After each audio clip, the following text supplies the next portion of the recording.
Good day once again, and welcome to C-Suite Cafe, a program where we bring you the best of our industry, the best brains, the best people, the best innovators, the best change makers. Today, we have with us a lady of many parts. It's almost impossible to figure her out and confine her into a single space. She leads an organization that has competencies in multiple sectors. It's a consultancy, but a consultancy that looks at human resource and capacity building. It's a consultancy that looks at finance and development. It's a consultancy that manages and leverages training and capacity building for SMEs, that's small and medium enterprises. She has competencies and capacities in sales and marketing at the highest level. And she is also a banker, meaning that she has a competence in banking, in sales, in human resources, in people management. Her name rings a bell because she is also an author of note with 2 books, published ones to her credit as far as I know. She is also a researcher in addition to all we have counted. She is the CEO of Leapworld Limited, a consulting company, and her name is Dr. Just for you to know that she is well read. Dr. Funke Medun. Welcome to C-Suite Cafe. Thank you. Glad to be here. It's our pleasure to be with you because you appear to be well known deep into the industries. Those of us on the peripheries don't get to hear about people like you, but you have made a big name for yourself in Nigeria's business and economic space. Just before we launch into the main issues for the day, let's warm up ourselves. Okay. By taking our first section, which is our quick-fire questions that primes us for the main thing that we're going to engage ourselves in today. And I'll just begin the questions. No long response, maybe quick, one-liner sentence, and we move on. Okay. Family or career? Which one comes first for you? Tough. Pass. You like family, you like career, but one ranks above the other. But you're free to choose both. Just let us know. That's tough. If I say career, you put me in a difficult position. But I'll choose family to be politically correct. we want you to be you. Okay, family. Okay. Thank you. Money or fame? Fame. Any reason? You know, there's this saying that says that you are looking for money, you found fame on the way. If you have the money, what will you use the money for? A good name is better than being very wealthy. You know, when you have fame, you can almost have money. But money may not necessarily give you fame. In quotes. Yeah. But fame can open doors for you. It can make you have impact. You know, you may have money and you are not making impact. You are not, impacting people's lives. You don't know. But fame is a good name. When I say fame, in a good name context, yeah. Not notoriety. No. Okay. Would you rather be working in Nigeria or elsewhere in the world? I'm a Nigerian. I like Nigeria. I don't mind working in Nigeria, and that's why I'm still here. That's why I'm not Japad. If there's any English like Japad. Don't worry, we accept that. Yeah. Okay. If you're not doing Leapworld, What else do you think you would have been doing by now? Maybe media, creative media, not like being an actress, do. Maybe the strategy part of creative, like writing, coming up with concepts, directing, maybe that's what I'll be doing. Okay, that's brilliant. Politics or private sector? Private sector. Why is everybody private sector? Meanwhile, politics determines everything. I think that, and this is the way I say it, if you are in the private sector, you can do things in a way, okay, for people like me, we have values. And I'm not saying that politicians don't have good values. But I think you are safer. Maybe it's a safe space. Things are regulated, things are better structured. You don't have to color many things. You can say things the way they are. You can almost predict a number of things. You don't have to... I just think it's easier. Probably the politicians find it difficult. Because even when private people go to the political space, we are like, all the things you were saying that are not good, what are you doing there? So maybe I think that's a safer place to get to be yourself. Do the things you want to do, make the kind of impact you want to make. It's more structured. That's the way I feel about it. And maybe that's my own comfort zone.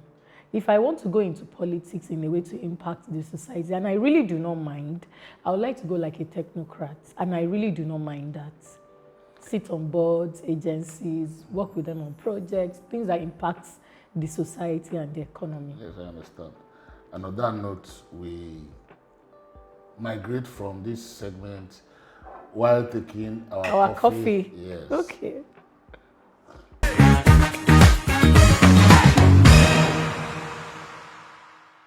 We are in the cruise level of the show in which the main things will now come up. And I am forced to pick up these books that you have written. One, 40 lessons on our journey to 40.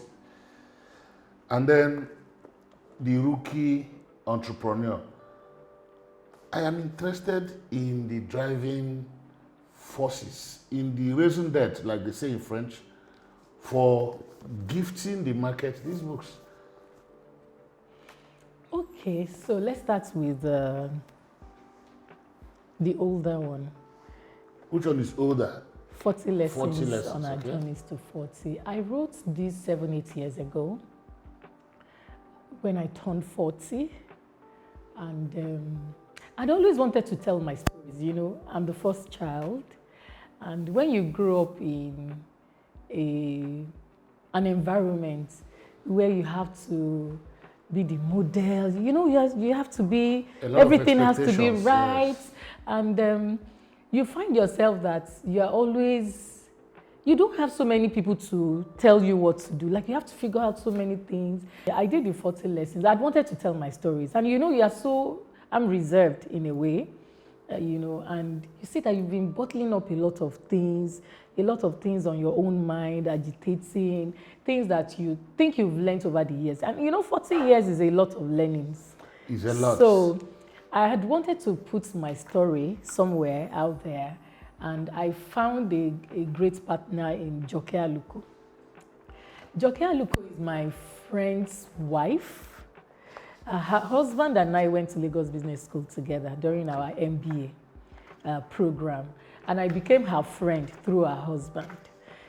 We now found out that we were turning 40 at the same time. So over coffee like this, one Saturday in Abuja, and I just said, Joke, I'm turning 40. She said, you're turning 42. What do you want to do? And that was why I said, let's write, let's tell our stories. Let's tell people what we have learned so that they can also learn from our own experiences. And that was how the story of the 40 lessons on our journeys to 40 started. Now, we do things the way they come. I'm seeing the book for the first time, and I am looking at lesson 9, if I may call it, here. while it seems like the carol of 9 lessons like they do in the Catholic Church, lesson 9, while leading others, do not forget to live your own life. What does this say about the career? I'm not talking about women alone, the career person today. That is deep. And you see, I took a deep breath. A lot of times, and you know, when I turned 47, I was like, when did I become 47? Like, when was I 40? How did I suddenly become 47? You just discover that if God keeps you alive and gives you good health, time goes and waits for nobody. Especially if people are looking up to you, you're supposed to be the model. You forget yourself. What do you really want? Yeah. So, before you know it, you discover that you are leading others, you want to please family, you know, or you're so careful of everybody around you, except what you really want. And so at the end of the day, you just discover that, hey, time is gone. What about you? You know, and that was my own story. And I think I shared a few things there for people that are curious enough to read the experience that I really pointed out. And if but that's you a summary want of what that is this about. book is available in the market.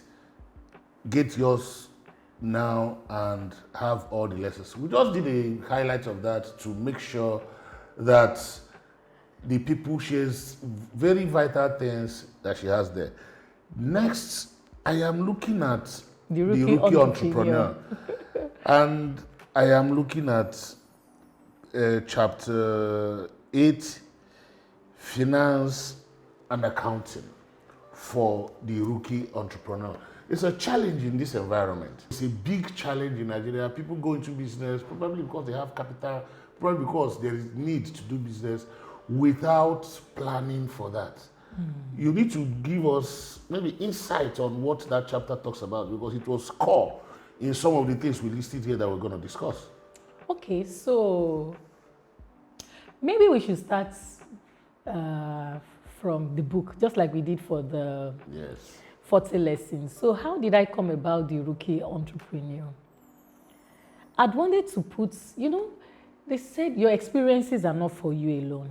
There's a popular saying like that. And like they would say, if you go to the graveyard, that's where you find the richest ideas. And, you know, so I had wanted to put my experiences in my professional experiences, over the years, what I've learned from my banking days, my consulting days, my courses, my trainings, things around entrepreneurship, because I did a lot in that space and I'm very active there, into writing. And and I also didn't want to write something that is schooling people. I didn't want the readers to feel schooled.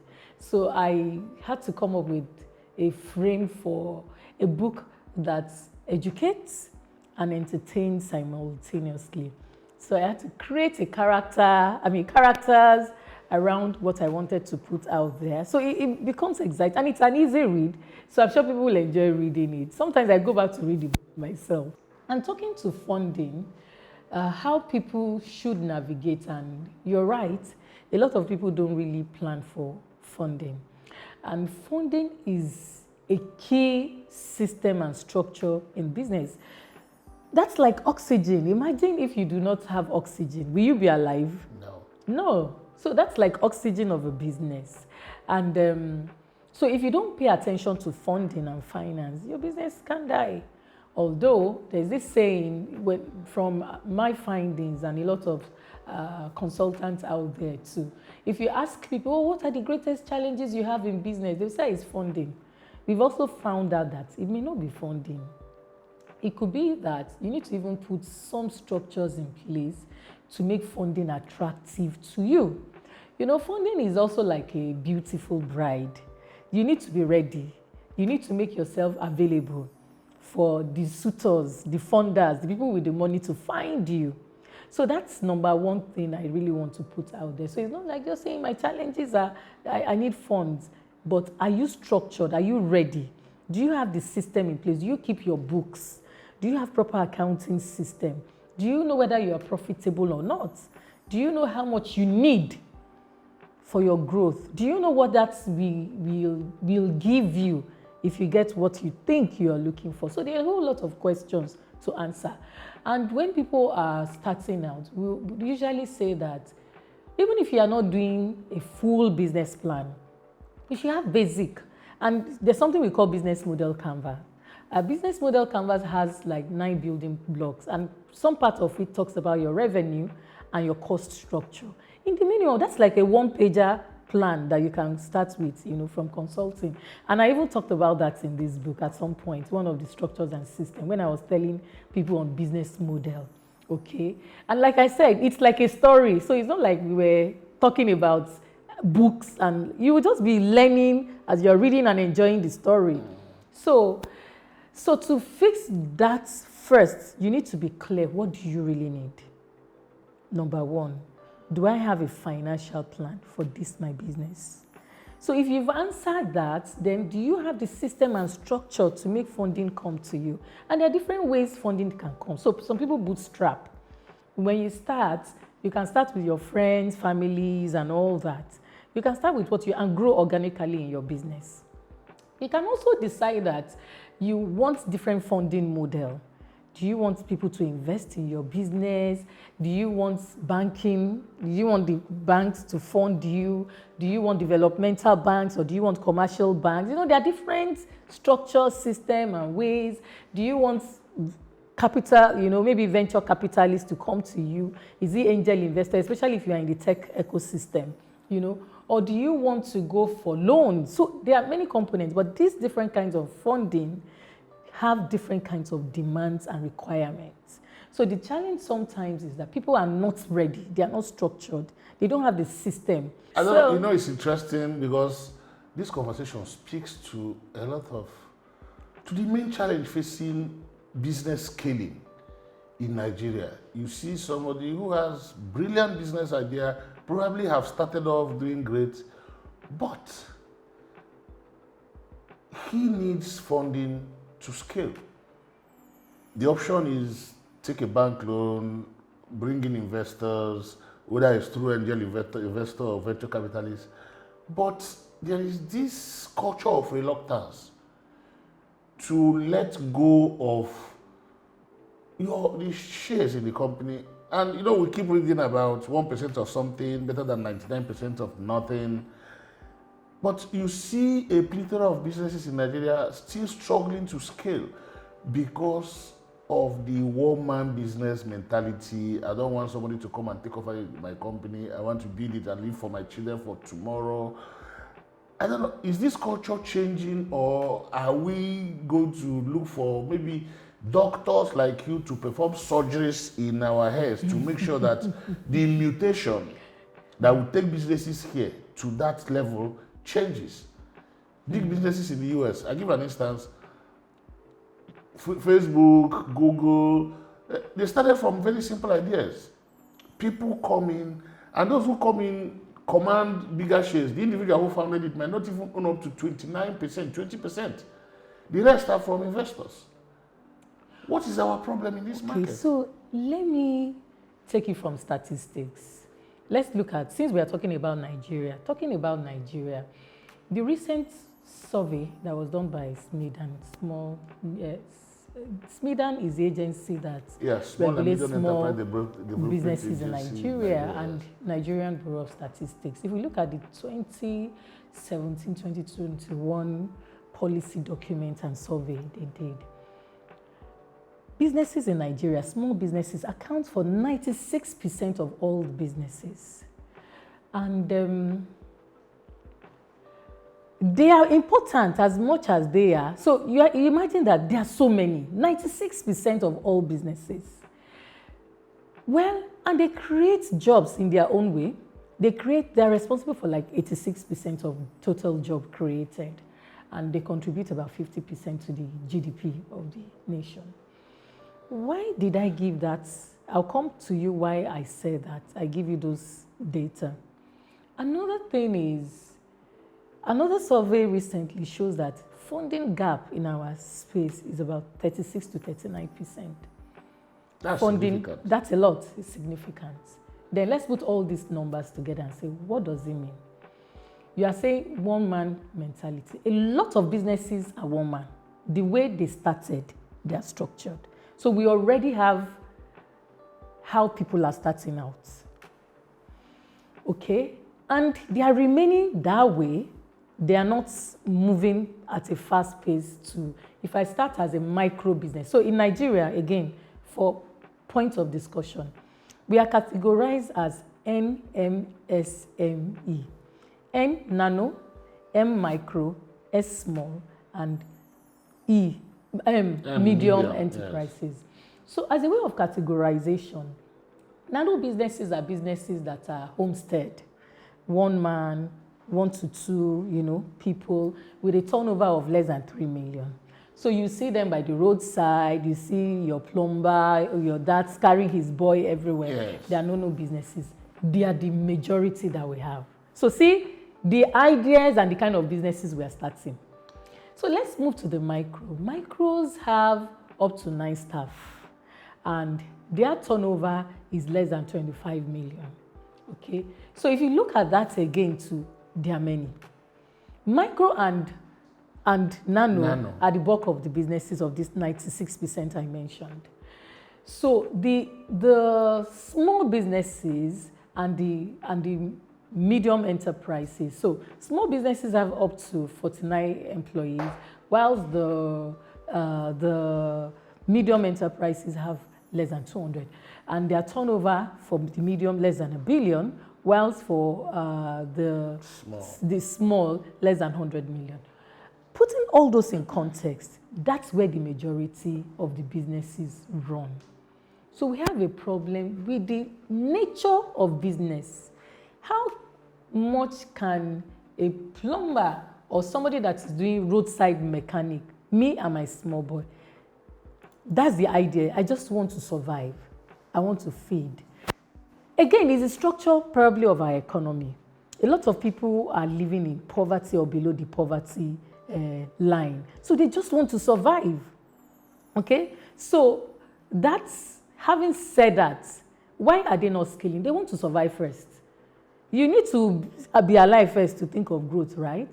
So until we start seeing things beyond survival and the economy, so everybody, it's a multi-stakeholders approach. Governments, the orientation, the economic environment, the ecosystem, and most of these things are very easy to start. So they are not going to look for a large capital. Do you understand? So they stay in that space. For the ones that now make efforts to scale, now you said they have challenges of funding, right?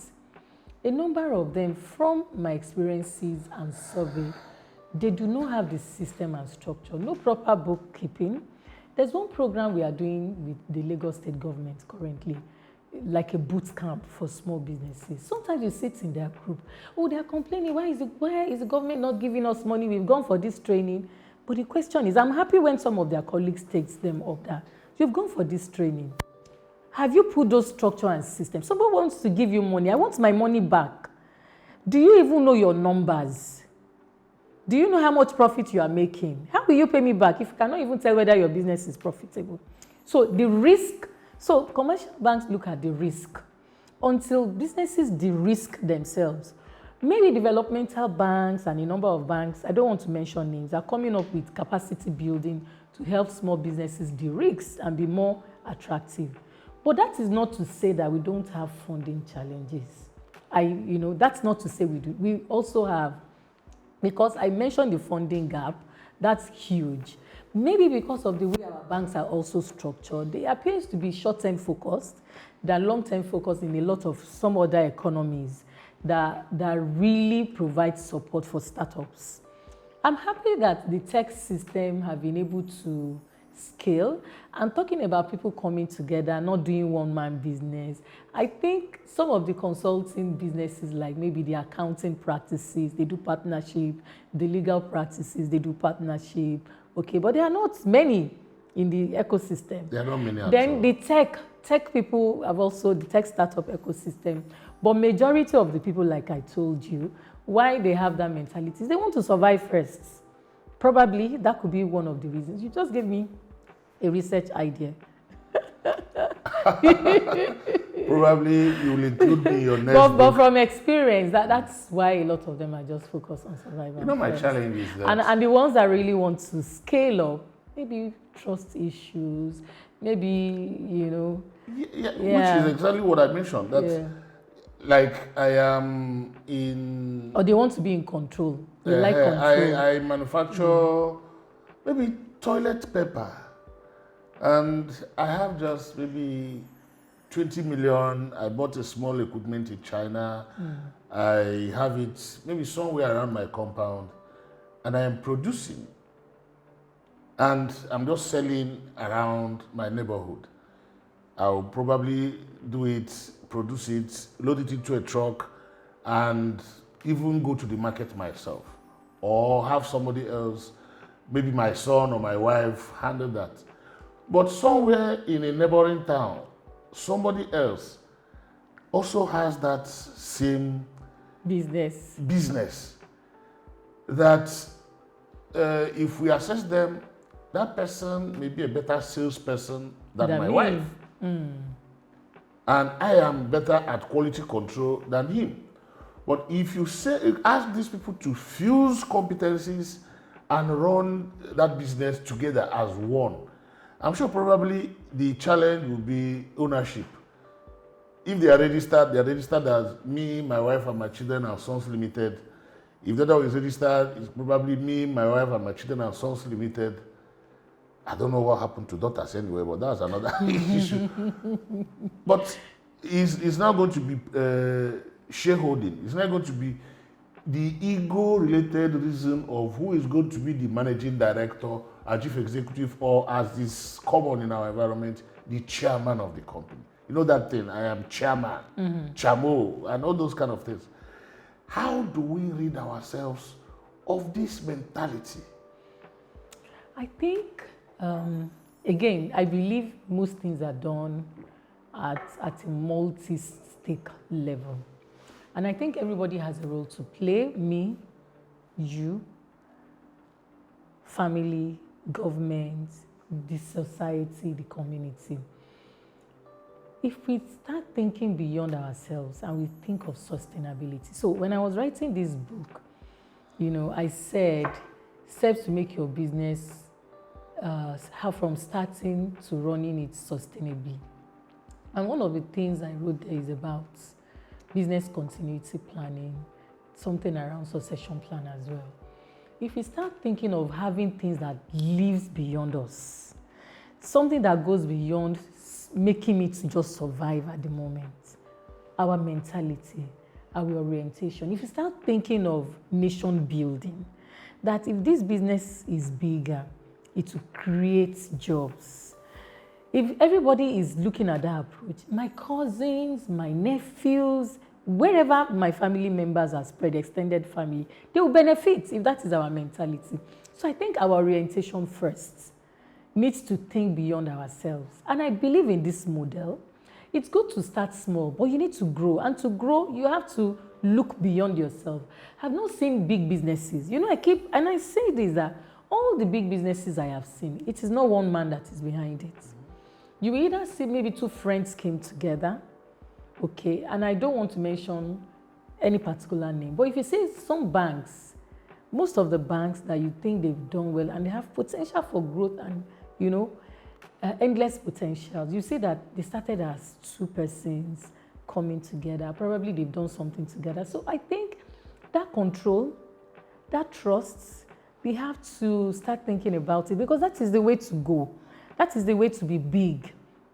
If we start looking beyond ourselves, and probably our leaders also have a way to play. And I'm not picking names, so a lot of people will say, oh, the politicians amasses wealth to themselves, like there's no tomorrow. I am not saying that's what they do. I'm saying we say, you know, and if that's what they do well, it could be part of the problem. Everybody is just thinking about themselves. We are not thinking of how to build the economy. We are not thinking of how to build the nation. But the growth in itself is in collaboration. It's in partnerships. And when we teach a model for growth, so there's another thing that I talk about growth models. One of those models, you could grow organically, grow your business, but the ones that are swift and easier is when you open yourself up. It's tough, but when you have processes and system, it protects you in a bit, governance, structure and system around yourself, because your energy cannot be the same forever. You will get old. You may not have that kind of energy to run your business. And that's why you need to put that structure in place. We have to open ourselves up to collaboration. We have to open ourselves up to partnerships. And the government also needs to encourage that. Maybe in some of the programs that we're doing, instead of throwing monies out right there, maybe they should also be looking for programs like hackathons. So when people do hackathons, for example, in the tech system, you see that some groups of people will come together. They'll come up with an idea that solves a problem. Yes. From there, they form a business together. So maybe we should be organizing more of things like that makes people come together in teams to solve problems. And before you know it, they've known themselves, they've been together, they've worked together, they have a bit of understanding of who they've been dealing with or working with. And that's why I said it's a multi-stake approach. The government also needs to be intentional. We have ministries and agencies in charge of industries and business setup. It could be something that we have to look at, because that is what will scale all of us. Not just everybody saying micro, nano businesses and giving us 50,000. Can we even create something around it? Since we know economies of scale, we reduce everybody's costs. That person you are saying, do you know if they come together, it will reduce, maybe they need only one location instead of paying rent in two different places. Exactly. So the economies of scale we set in, everybody will leverage on the skills that the other person has, and we can grow. And we've seen models like that. I've also seen businesses that merged and became bigger. Will it always be so? I don't know until they come together. But we've seen a lot of success stories than maybe fail stories. So it's a model we should all embrace. And now that we're talking about it, we should tell the people out there that let's give it a chance. It will help all of us. If we are afraid of how to go about it, let's get mentors. Let's get coaches. Some people have done it before. How did they do it? Let's talk to consultants. I'm happy to come on board if there are things like that, because for me, I believe in that model. Okay, will it always be right? Maybe not. Will it always go the way we want it? But is it a way to go and grow? Yes, that's. Thank you so much for this enlightenment. You are a very active person in women in management and business. And I've been following conversations around them. They hold annual conferences, they hold meetings. It has almost grown like an NGO of its own. To what extent has this organization directly or even indirectly impacted on lifting women from the background to the front burners of management and business? Interesting question. It's also interesting to know that. So, yes, I'm a member of WIMBIZ, a life member, and I've been in the advocacy committee. So we have different committees, and I've been in the advocacy committee.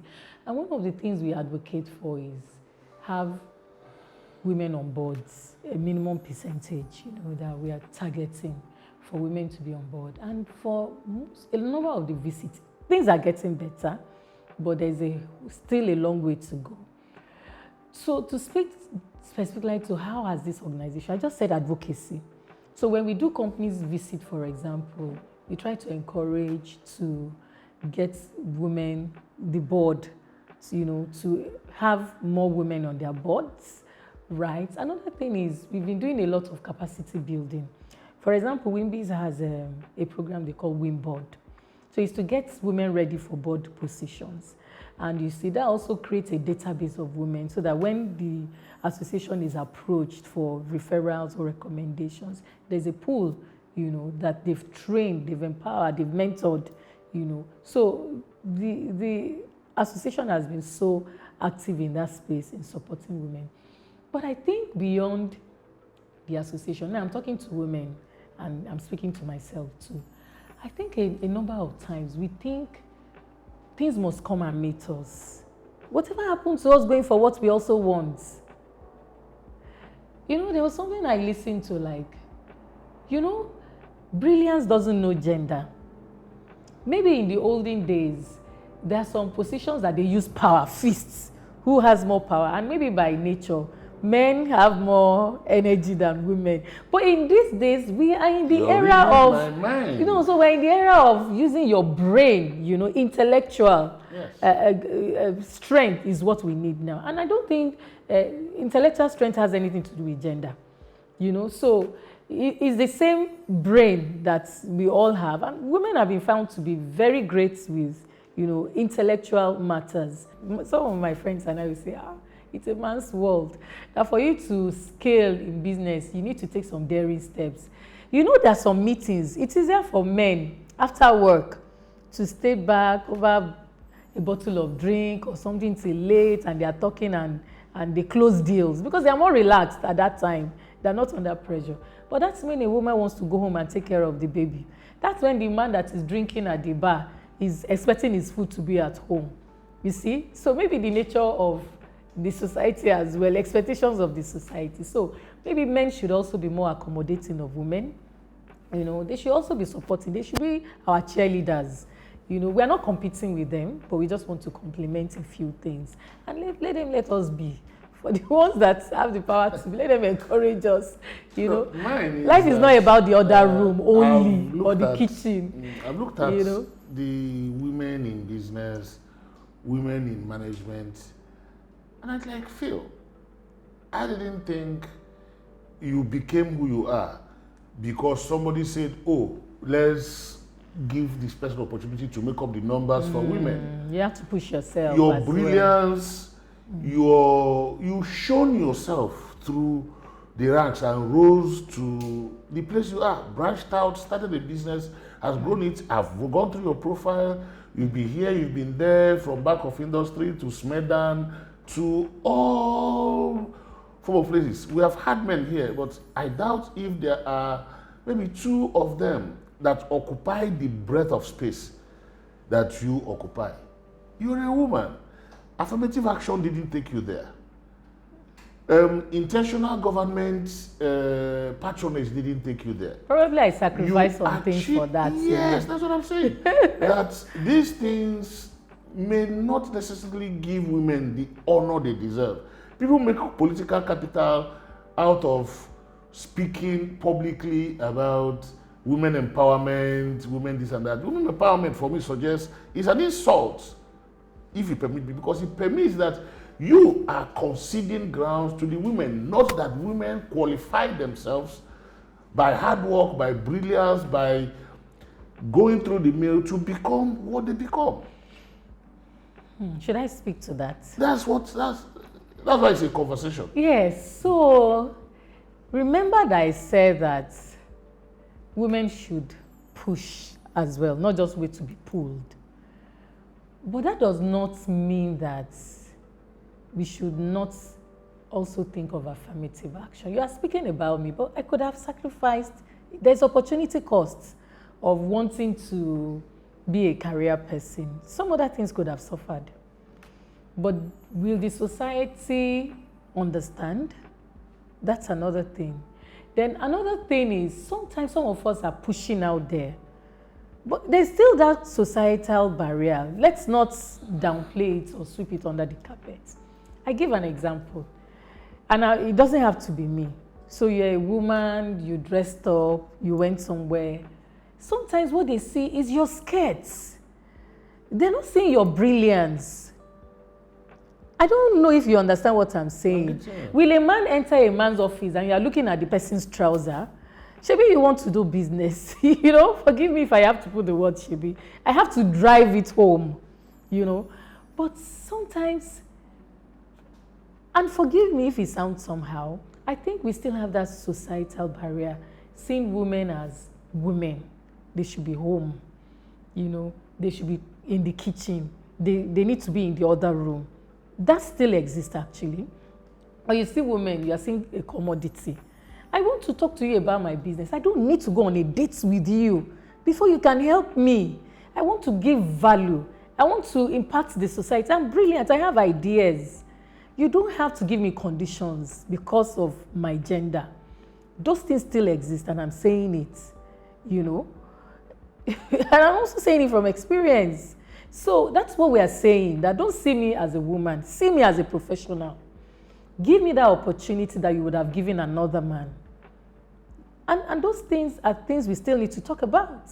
In the boardroom, if I'm making sense and comment, don't say it is a woman that is talking. See me as a board member that is talking. That's what we are saying. So we still have the societal barrier, and we should not sweep it under the carpet. But having said that, women should also learn to come out there. We should learn to also give what we have. We should be confident. You know, these challenges are there, but we have to face the challenges, and we have to face it together. And that's why maybe those associations help you to see how other women have gone through what you think you are going through, get mentors. So we need to get mentors, we need to get coaches.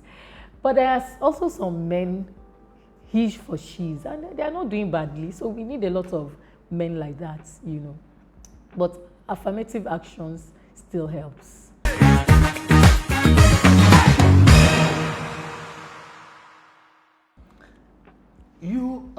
I'm still going to spend a bit more time on women in business. The attention appears to be mostly elitist, focused on people at director positions, women in management and business.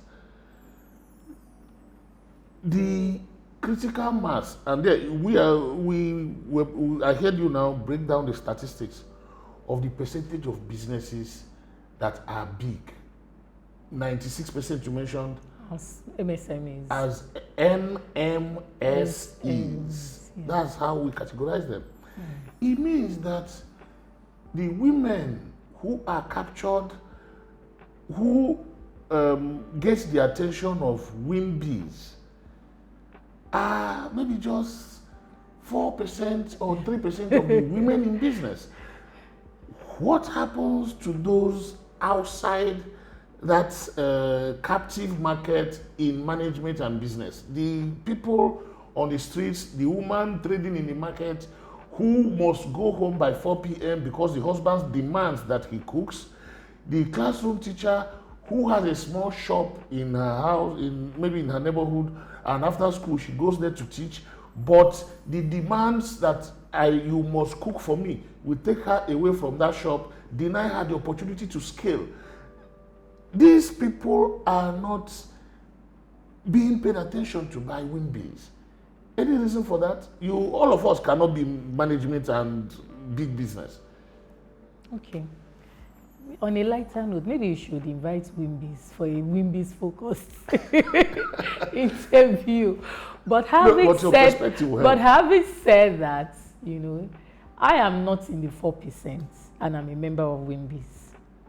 Okay, maybe I'm not the N or M, but I'm still in that 96%, and I'm a member of WIMBs. So to put that in perspective, number one. Then two is that in fairness to an association like WIMBs, you can't be everywhere and everything to everybody.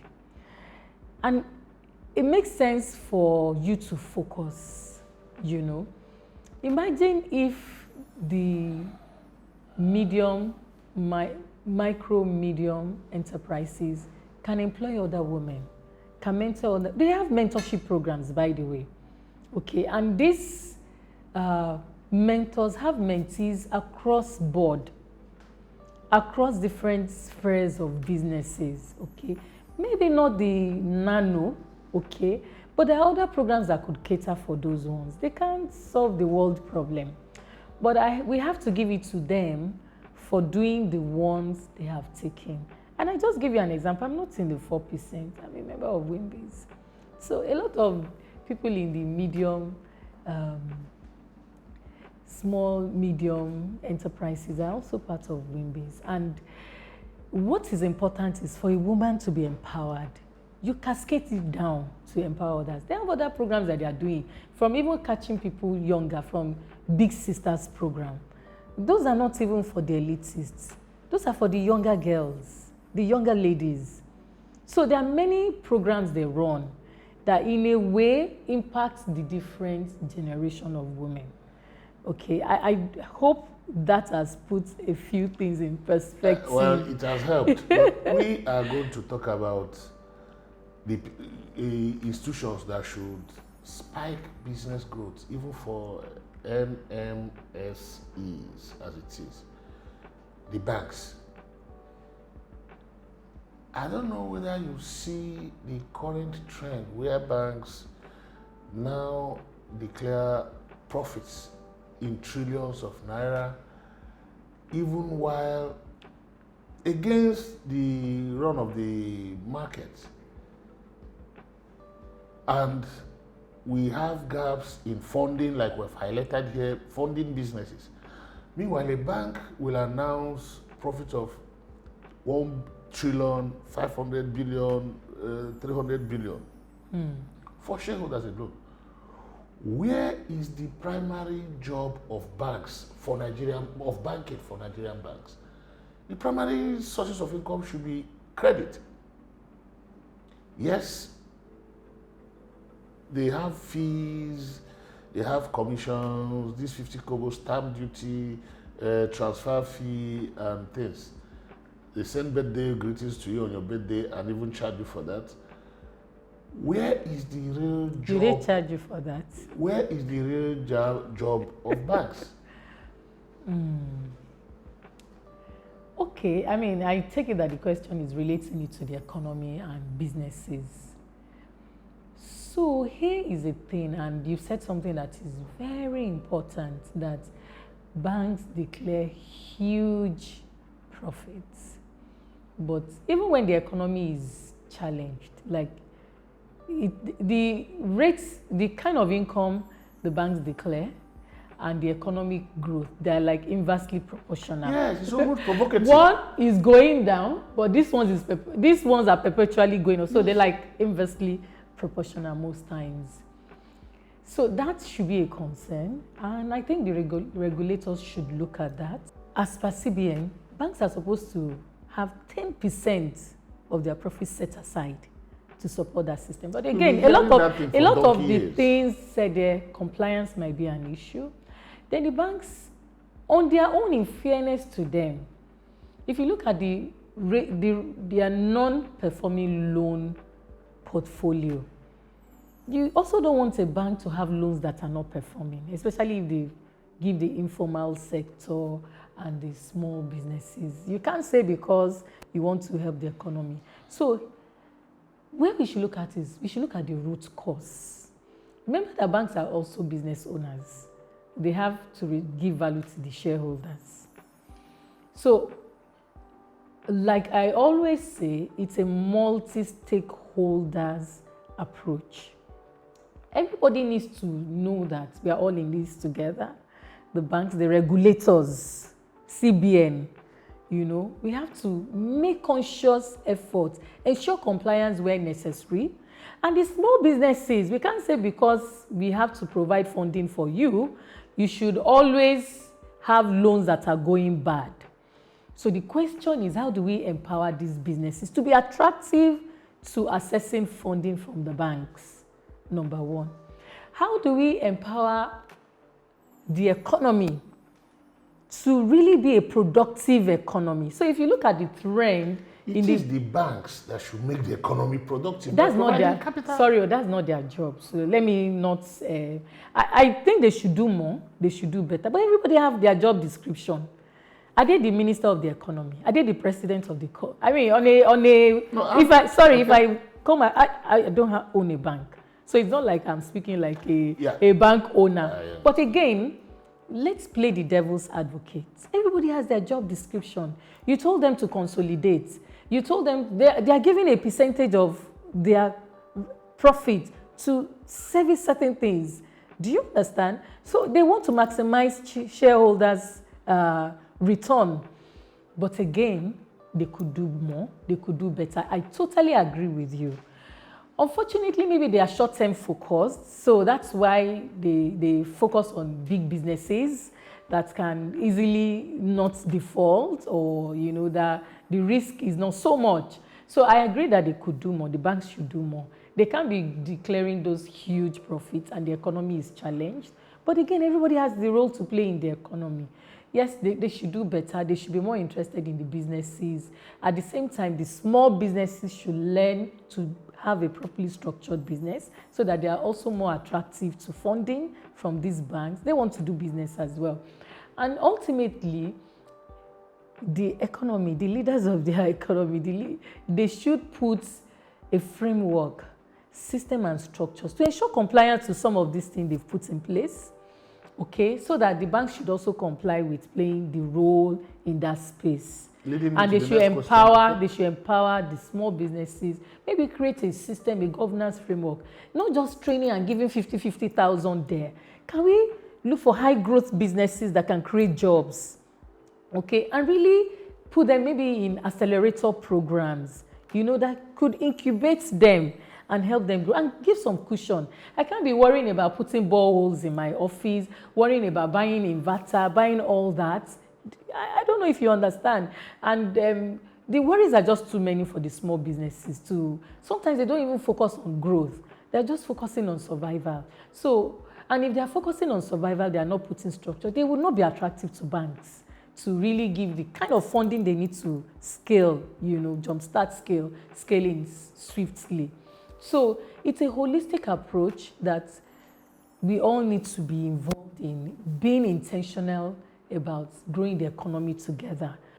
Speaking of regulators, you just mentioned it now.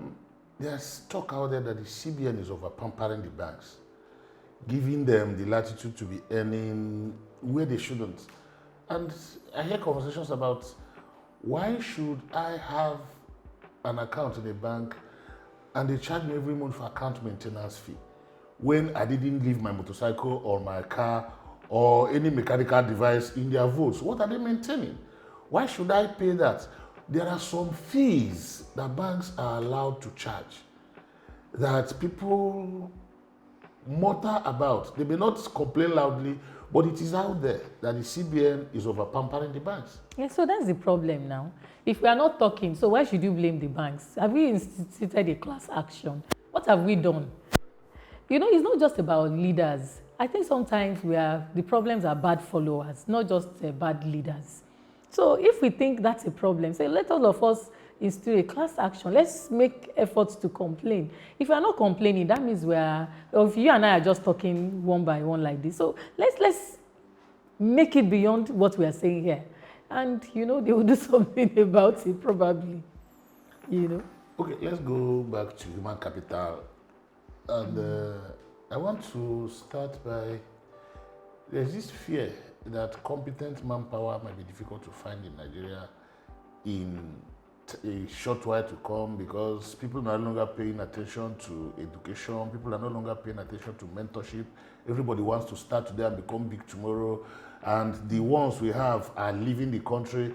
Those who are around are focused on wealth making in the likeness of Yahoo, in the likeness of what is increasingly becoming popular in the East and almost all over the country, ritual, whatever it is. I don't know how that thing works, but what is your perspective as a HR professional and consultant? Okay, so you've put a number of things together. You spoke about the Japa syndrome, if we have to use that word, brain drain. People leaving the country because they want a better life. You've also spoken to the fact that people are not interested in learning and serving again. We just want to grow rich overnight. So it looks like we are not even developing skills like we should. And you also spoke to the value system. So if I take it from human capital first, true, there's human capital challenge. We have what we call talent war, especially with the advent of COVID. So before people want to japa, right, you want to migrate, So, I see human migration is something that will always be there. People want to move from where they think they can get better life, economically, especially, and health, But it is even beyond Japan now. You can be here and you can work from anywhere with the advent of technology. And COVID has also helped to really bring that home, to say it has come to stay. So businesses locally will be suffering from skill gaps, in the organization. But that's our problem. We have to fix it. And for businesses, we have to have what we call knowledge management systems. So interestingly, that's one area of my research that I did something on, how knowledge management system can help businesses to survive and scale. I even have a course on Udemy on it. So for that, we have to intentionally build capacity. But I always speak to root cause. I think we need to look at our value system as people. And I really don't want to pick on an agency like National Orientation Agency. I think they need to do more. As a young girl growing up, there were so many things we used to hear on radio about Japa. You hear things like, Andrew, don't check out, or Nigeria will survive. And everybody is singing it that in your head, you could almost be thinking they are talking to you not to check out. Do you understand? And they're telling you why you should stay, things and this and that. I'm not sure we have, I don't know, but I don't really see that out there. Then things around discipline. I remember that even in schools, we had moral studies, we had citizenship education, right from when we were kids. I really don't think we have much there. The school curriculum has even changed a lot. So I think we should start from the root cause. As a people, we need to start from our value system, reorientation. And I think the government has a role to play. Families have roles to play. Now, a lot of parents are looking, I don't want my kids to suffer what I went through. So, spare the rod. I'm not saying we should be beating our kids. But we are not drumming a lot of things about value. They get away with it. And you can't blame the kids. If I have my way, I want what is convenient. Everybody wants what they can get away with. So I think from the family, we need to start teaching values. As a nation, maybe agencies that are in charge of, value reorientation, they need to do more so that we don't have this thoughts of get rich. I must get rich now. We need to be more holistic in our thought process. And for the skill gap parts, organizations have to embrace what is here. Technology is here to help all of us. Talking about AI, there's so many tools, there's so many things we can even institute in your organization to help, skill gaps in the organization. And we have to also not look at people leaving. We can look at what we call alumni system, because even people going, it's like a double-edged sword. When people even go out there, they learn more, they get better exposure. But how do we harness the skills they've picked out there to help our system? I like to say that people in the diaspora, they should also think of how to give back home. Home builds them. So it won't be bad to say, you don't have to come back, but can you support home? Maybe skill development here, share what you know. Maybe come back once in a while to support, to also develop the capacity here. So all of us will benefit, So that's why I said two-edged sword, the Japa. And I say there's a word called Japada. Some people are even coming back. So I created a concept called Japada. So to encourage people that are coming back, the government also needs to create that system. If they want to come back to set up businesses, for example, we can have some incentives for them, maybe funding, maybe infrastructure, maybe location where they will, and it will be win-win for us because they can also bring the skills they've learned while abroad or the disciplines they have learned, and so that will be it for skill gap. If we can speak to value system, people would know that it's not just about getting rich. There is more to life than wanting to get rich now. And for the young ones that think I work 3 days here, just a few months and you are leaving, maybe that will also help the other. You need to learn. You need to learn the ropes. If you keep doing 1 month there, 1 month, you are not also going to, you can be everywhere, but have you really built a depth of capacity? Maybe not. you know. So it speaks to the reorientation, the value system. That will also help capacity building. And for people there, they can help all of us. But government also has a role to play in the whole of this. Wow. As you can see, and as always, it's been an explosive session with our smart lady who has managed to be everywhere. We have not exhausted what we wanted to take from her, but she is busy and she has to attend to other things. But we are sure that being a member of this faculty, Dr. Funke Medun will give us her time any other time that we call upon her, and it might be very soon. And we also have to give a shout out to our hosts for this event and other sessions. TBWA, ably led by Kelechi Nwosu. They've been magnanimous by providing us this leverage to record this epoch-making show in their facility. We will remain eternally grateful. Thank you so much, and God bless you.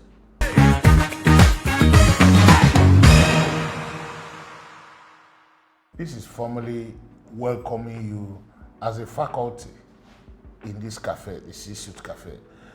We need people like you. We need your knowledge. We need your experience. We need the wealth of knowledge you have built over the years to inspire change and innovation in the Nigerian enterprise. We want to inspire the younger people coming up, because by listening to your story, a lot of them will learn about management and business, and I am sure that they will be inspired to follow that path, whether it is narrow, whether it is straight, but the path of grace and honor in growing businesses patiently and organically. Thank you for sharing your time with us. I'm glad to be here. Thank you for having me. Thank you. I am Dr. Funke Medun. I am live and direct here at C-Suite Cafe. I am the managing director for Leapworld Limited. It's been an exciting period coming on the show, watching the show, following what is going on here. And I want to encourage everyone out there that this is the show to watch. You will learn a lot. You will see diverse experts talking about different aspects of the economy, life, business, and there's a whole lot to take from C-Suite. So don't touch your dial. Always make sure that you stay tuned here and you're watching C-Suite.